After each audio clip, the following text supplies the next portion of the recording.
Good evening, and thank you for joining us on The Question Is Why.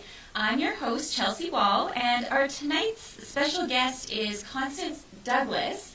You are the founder and creator of, and the visionary of Kind is Cool Kids. So thank you for being on the show tonight. We're really excited to have you. And I also want to introduce your special guest that you brought along with us tonight. This is Angie. Hi, Angie. Hi, folks. Awesome. So we're going to learn a little bit about this program, this amazing program that you want to adopt in some of our schools here, and we're going to get to know some of your friends that have joined us tonight here on the show. So I just want to start, Constance, with you maybe introducing yourself to our viewers and our guests tonight. So you go ahead. Well, my name is Constance, last name Douglas, and I'm an artist by trade, and I was an artist for about 20 years. I was a muralist down in Phoenix, Arizona, and there came a point in my life where I became sick. I was diagnosed with MS, and we didn't know how bad it would get, and at that point I lost my ability for speech. I couldn't sign my name. I couldn't hit the keys on a keyboard.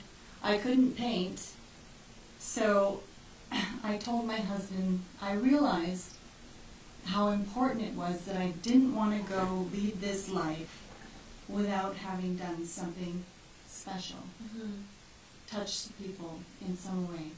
And more than decorating their walls. Yeah, I was just going to say, did this start with a bit of a journey in a children's hospital, actually, didn't it? Where you had an amazing opportunity to touch those children's lives by providing them some gorgeous pieces of art. So I was inspired by one of my clients who had a young son, Stephen Dunn. He was 11 years old, and I was working in their home. He was hit with a really rare brain cancer, and no one had ever lived past the age of 20. Well, I observed this family. They only had the one son, and they were so present, and they were so loving, and this little boy was so confident and so positive. It just inspired me that I wanted, when I left there, to go and do something for the parents and the children that are fighting this every day.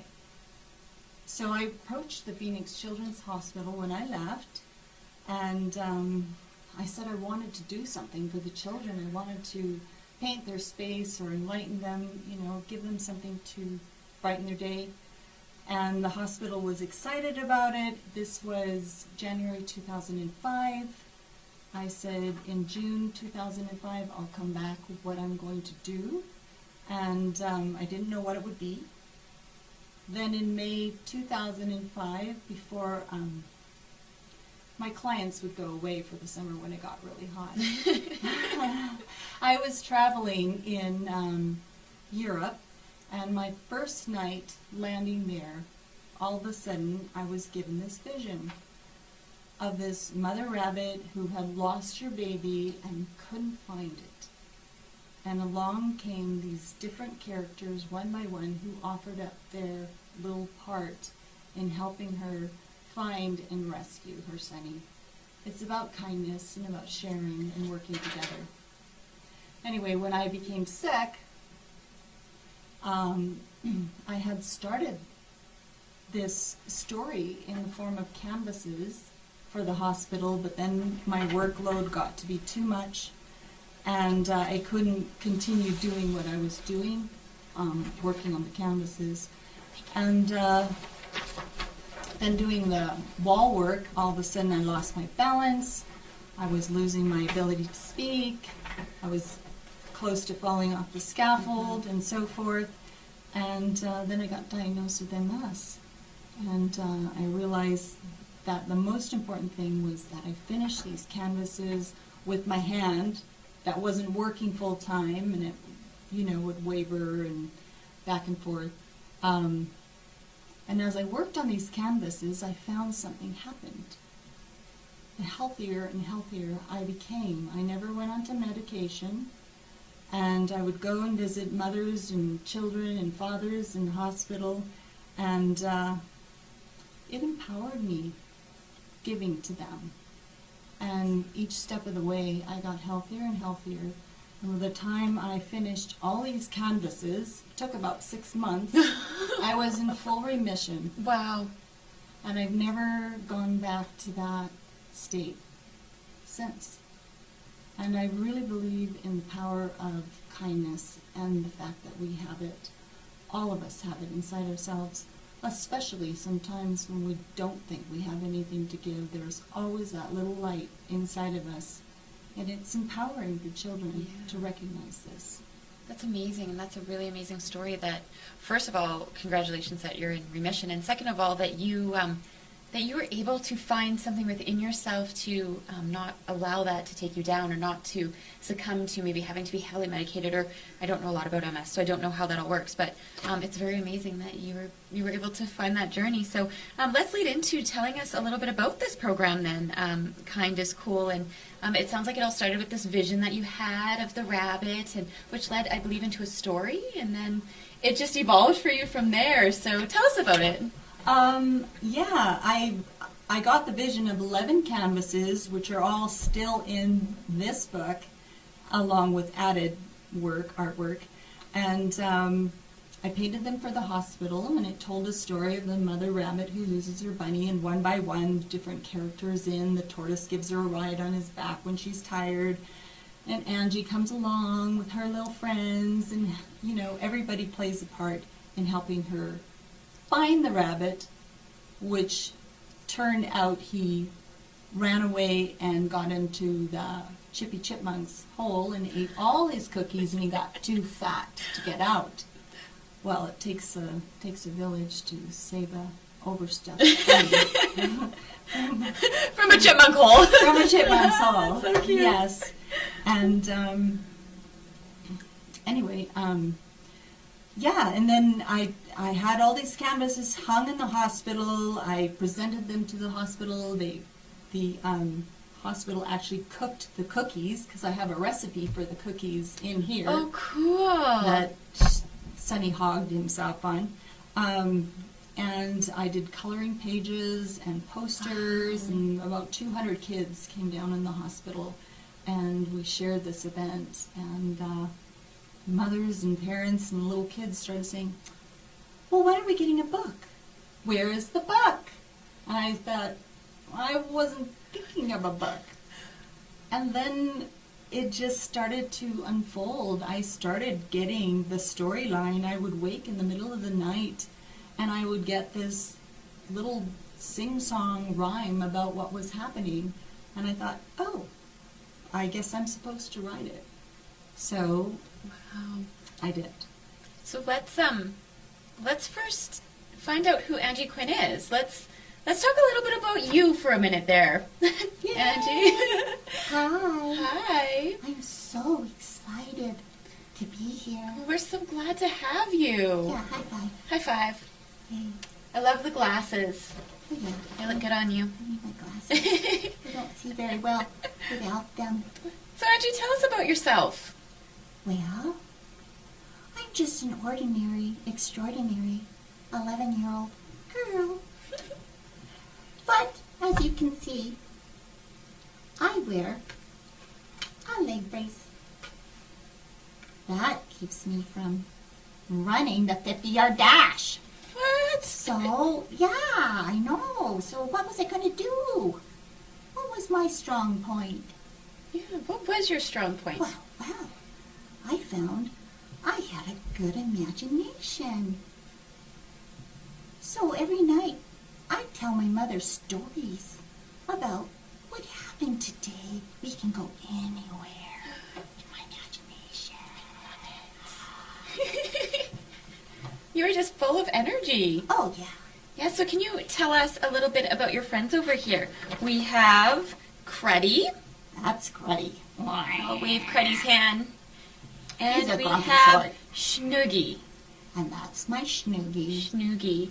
And Constance, can you tell us a little bit about Schnoogie's ears? This is we just talked about this before the show, and I was just so impressed on the detail you've actually even put into these characters. So I don't know if you guys can see here, but we have Spiral, really pretty orange and pink spiral ears here, and I just want Constance to tell you the vision behind these cute little ears. Or you, Angie. Either of you. I'll tell you. Snooky's ears spiral because the spiral is the whole universe. Symbolic of that. And his toes spiral too. Because Snooky is our positive thoughts. And he's our love. And whenever you need your love and positive thoughts, Snooky springs into motion and he hears you wherever you are. And he moves through the speed of light to be by your side. That's Snooky. Well, Snooky sounds absolutely amazing. Yes. It sounds like we could definitely all use a little Snooky in our lives. We all have Snooky in our lives. But now I want you to tell me a little bit about Cruddy. And I know Cruddy's a sweet little character too, but sometimes he makes us sad. Yeah. Snooky is our positive thoughts. And Cruddy is our negative thoughts. Our not so happy thoughts.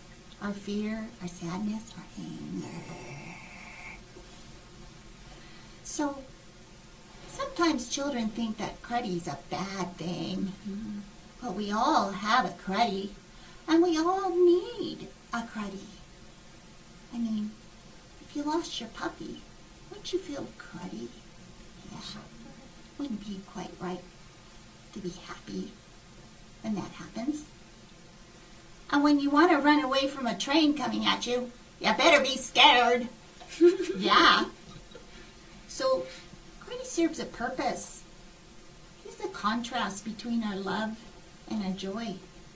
And we don't know how good love and joy is, and friends are, until we can feel sad. And then we know when we have something special. Yeah. It's just the point of learning to toss our Cruddy when he's served his purpose. Sometimes we hang on to Cruddy and we get emotionally or we get overly angry. Well, the way I toss my Cruddy is a kind act. I learned that. Being kind to others, even when I don't feel so good, makes me happy. That's a power that we have inside. And everybody has it. So I like to teach other children like me what they can do to make themselves happy. And how they can get rid of their Cruddy when he's overstayed his welcome.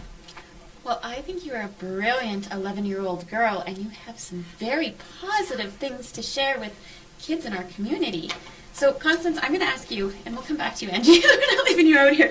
But I just want to ask you now, we've talked a little bit about our Snooky and our Cruddy and how Angie is helping in the classroom to bring awareness to the children about the way to use these two tools in our lives. And so why is it so important to you that you had created this to bring to the children? What do you see, how do you see this evolving in the classroom so that we can have a harmonious, and I know you like that word, and that's been a word that you've been told a few times that it's very good for your program. So just touch on that a little bit, and what you see, how you see this enrolling in the classrooms, and how you're going to bring Angie and Snooky and Cruddy to very similar to what we did today, I just guess right now. But yeah, let's just talk a little bit about what that looks like. Well, I really am passionate about the idea of an act of kindness, and that children can learn so much in the exercise of an act of kindness, not just in doing it because somebody said we should, the church said we should, or a poster tells us to, but to do the act of kindness. Kids do this every day. We all do. But to recognize and acknowledge how it feels inside. So weekly, I have children choose acts of kindness, or they make their own act of kindness up. And then at the end of the week, they share this act of kindness. They make like a ceremony of it. They sit and they do drawings of what their kind act was, and then they sit in a circle and they start sharing what their act of kindness was, how it felt, who it was for, how it felt to them, and how it felt to the other person. And I've tested this in a few different classrooms, and the children love it. They just get ecstatic and say, it was great. And they get connected to the fact that they have a choice to be Shnoogie or Cruddy, and this is a power that they have inside of them, and that helps build self-esteem. Mm-hmm.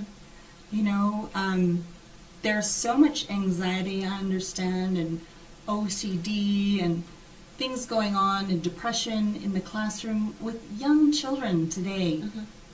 How can we help them deal with this, and how can we give them a tool that will help them for the rest of their lives? By doing this and recognizing it, and then we have mindfulness cards. Yeah, Can we? I'm going to show a few of these here. I have the mindfulness cards right and the here. mindfulness cards make up a puzzle. So if the teacher has the children choose a card twice a week, and they put the card down, they find a place on a table, put the card down. At the end of 25 weeks, they've formed a picture.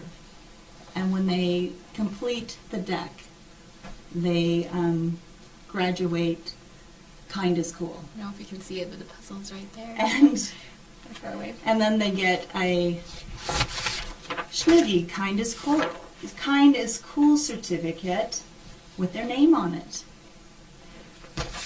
And with that, they also, with the doing their kind acts, every kind act is worth 10 points. And when they earn a certain number of points, teacher can award them with stickers or activities that they can do from the mindfulness activity book that I have. And just to encourage them. The thing is that we don't want children getting the idea you're just doing this for praise. Yep. It's getting them connected with the fact that you're doing it because it feels good. Yeah. And it will feel good the rest of your life. Yep. And when you go through hard times, that's something to revert to instead of drugs or alcohol or putting another person down in order to make yourself feel better. In other words, lift up and discover what we have inside. And every child has it inside, because there's always somebody having a harder time than we are. I agree. I absolutely love what you just said there, how we, instead of taking it and turning it into an addiction for things that are a negative or against us, how we can turn this into an addiction of positive and actually release some of the happy drug and the happy chemicals in our brains instead of the opposite, right? And I think that's really important, that can happen at any point in your life. Like, I don't think you have to be a child even to adopt this. I feel like this is something you can take as a practice right now as a teenager or a young adult or an adult. So what age group do you see starting this program? Would this start in kindergarten, or is this elementary school? Okay. You can, as young as 5.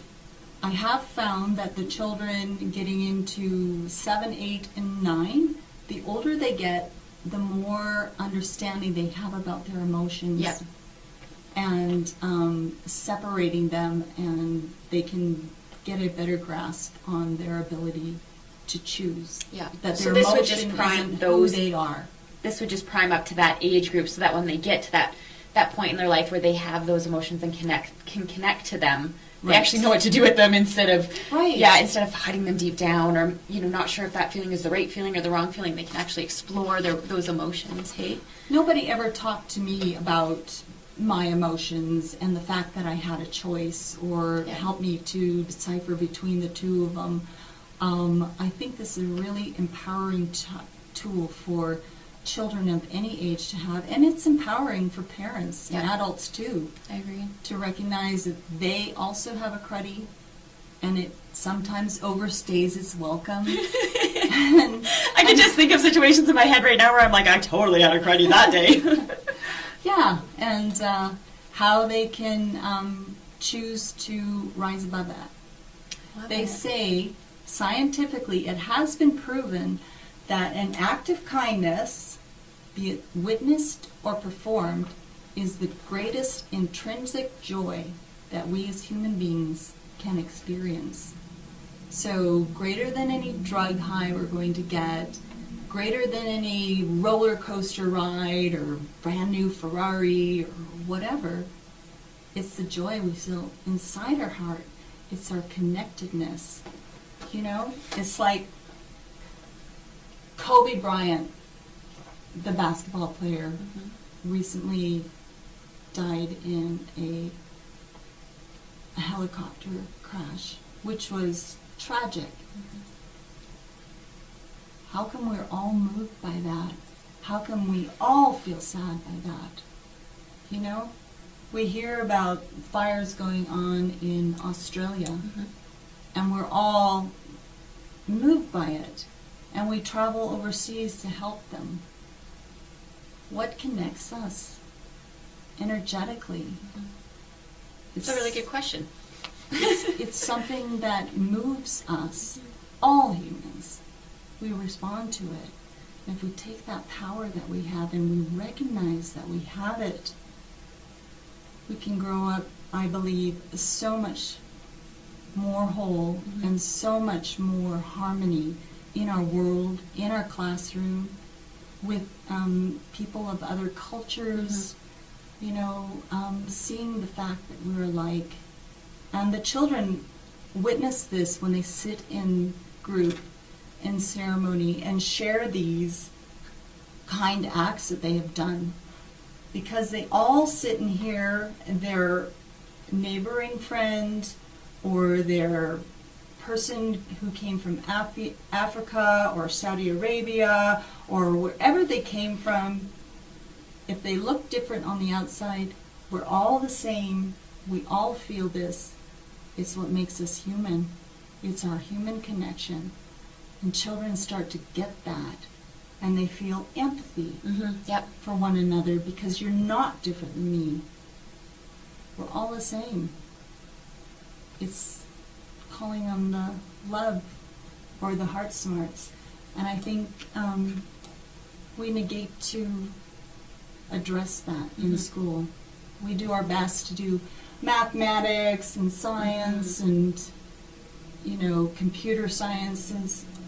But how do we balance ourselves and take care of the heart? How do we become better, whole human beings in life? Emotional regulation, right? Like, right. Yeah, and I agree, because when you had said back, like, we weren't really taught, and I don't know that I was taught when I was a lot younger too, to, you know, when you cried, sometimes it was like, hey, don't cry about that. Or when something was bothering you, to an adult, it might have seemed like you were whining or complaining or crying, when it could have been that you really connected with something and it really hurt you, but you didn't know how to express that.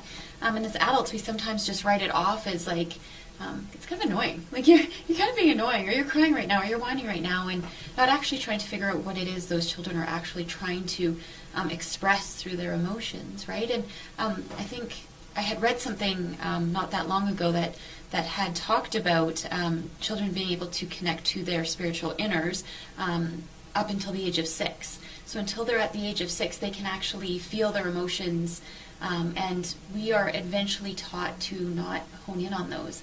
And so the study that I was reading was saying that a lot of children are losing their connection to themselves because they're guided by society, guided by parents, guided by people that have lost that connection long time ago. So I think right at that age where we're just starting to teeter off of that is the perfect time to adopt this program, because it gives that child or these children an opportunity to then be able to actually hone in on that a little bit more, and that would be our intuition, and that would be our, you know, any kind of calling or any kind of feeling that you're having is coming from your energy within. So I really appreciate that you're you're doing this program, and I think just listening to you talk, and I don't know, you're very soft-spoken, so I don't know if anybody else can hear the energy in your voice, but yeah, you just have, even it coming through in your voice is amazing. But I do want to pull some of these cards, because I think they're really, really neat. So these are the mindfulness cards, and I'm just going to, I'm going to do it like random, because I think that's how you do these cards. I don't know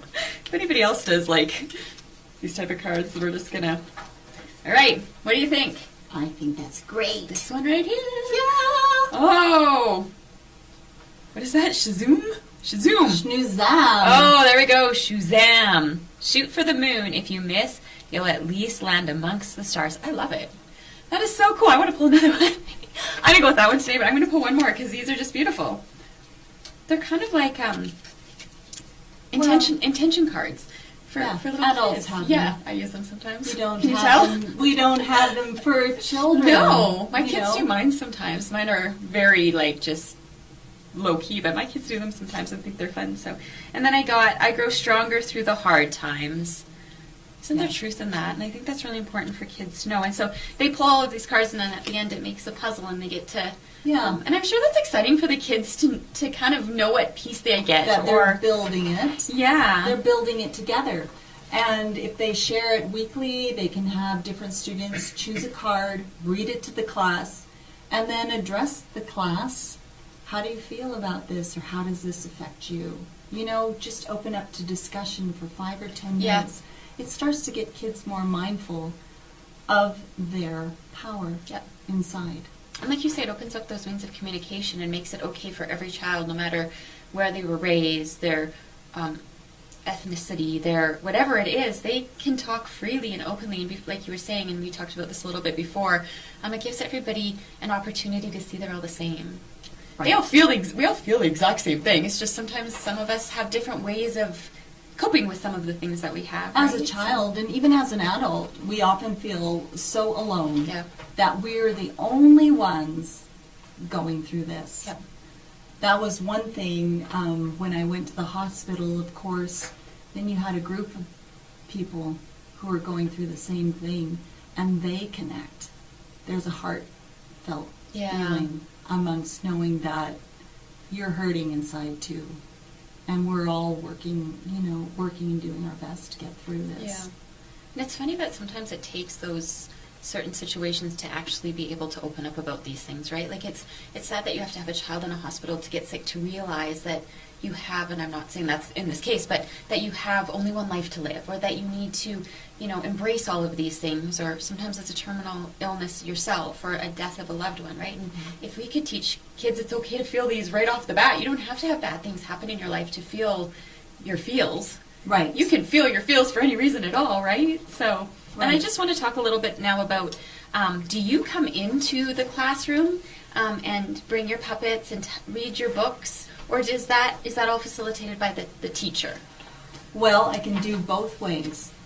I can come in as an individual single visit or a couple of visits where we come in and we do a PowerPoint of the book. We blow it up on a screen. I come in costume. Sometimes I come with a partner who plays cruddy. And we read the book, and we talk to the kids about what is a schnoogie and what is a cruddy. I usually start off introducing, have you ever heard of a schnoogie? And they, of course, say no. Yeah.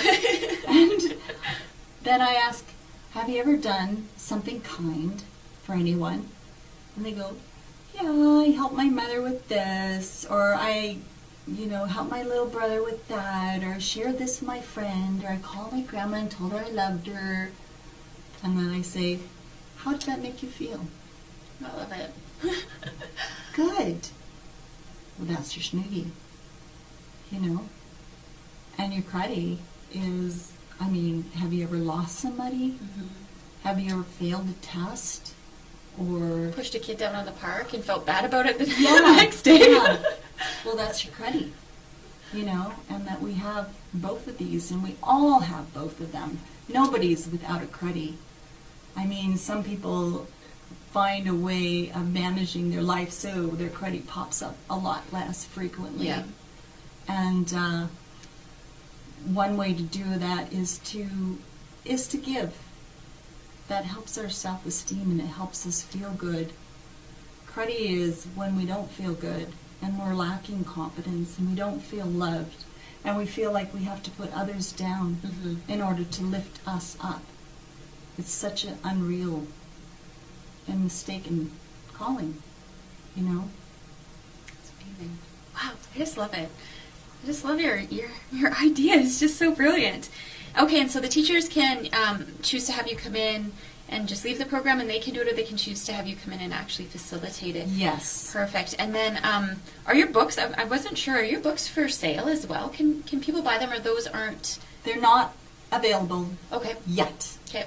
Yes. Perfect. We're refining. We're waiting to see what classrooms have to say about them. Yeah, that's if there's brilliant. any touching on things that Yeah. I need to do.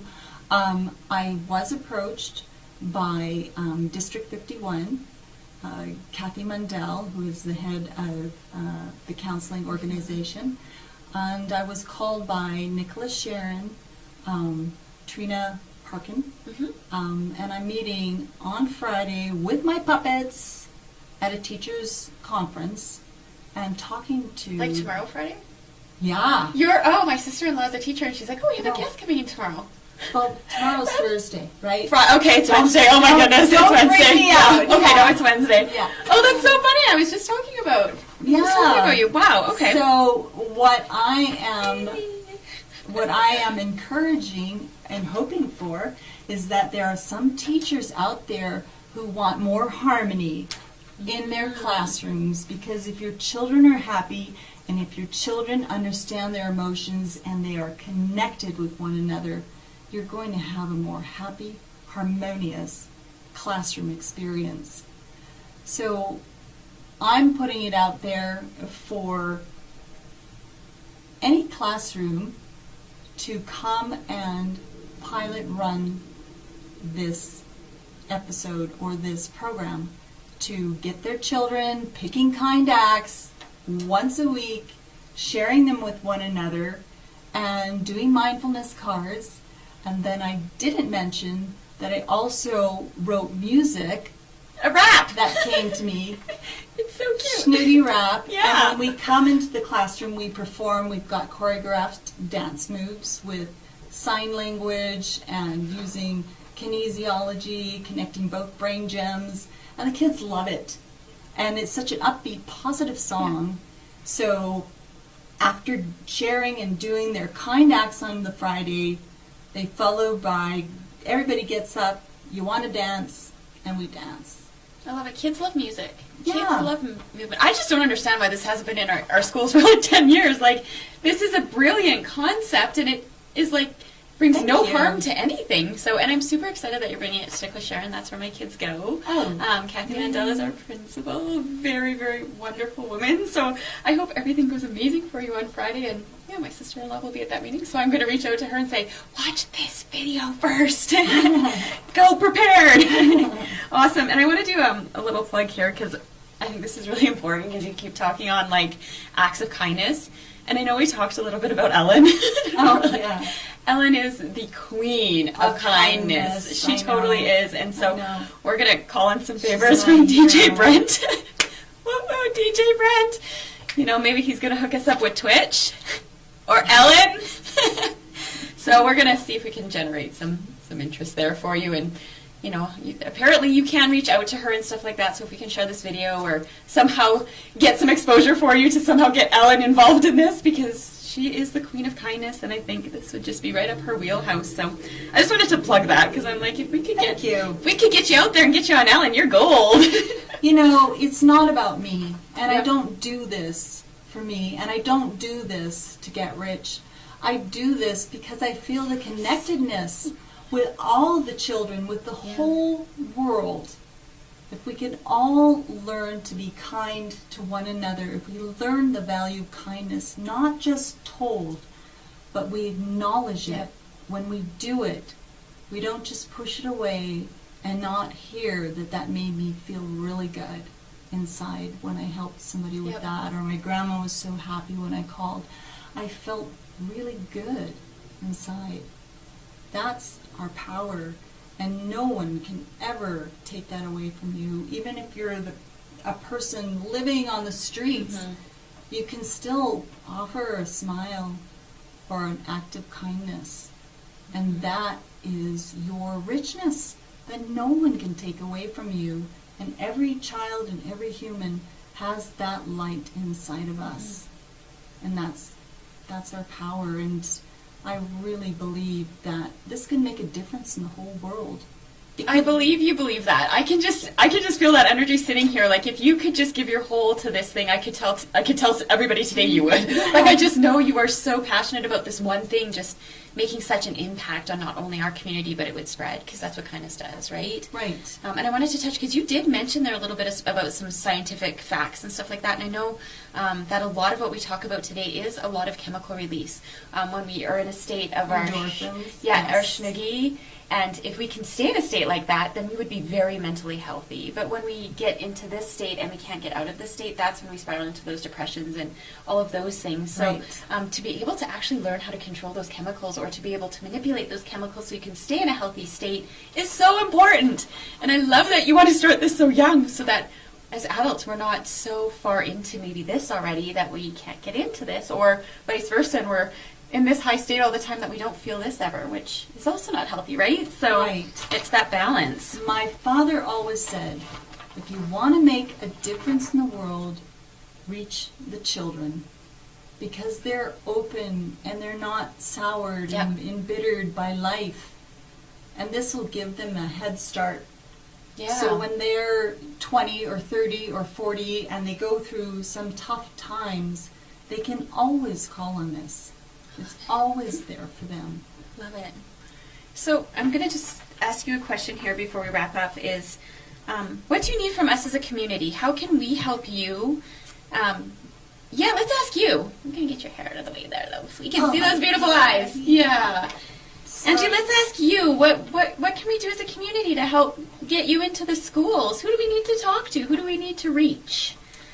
Well, the teachers could be reached, and the principals, anybody, even the parents who want their children to learn this valuable thing in life about their heart smarts and their power inside. Anybody can help make a difference. I'm counting on you to give us a try, because I believe this can make children happy inside. I believe just your voice can make children happy inside. You are just so darn cute. Oh, I just love it.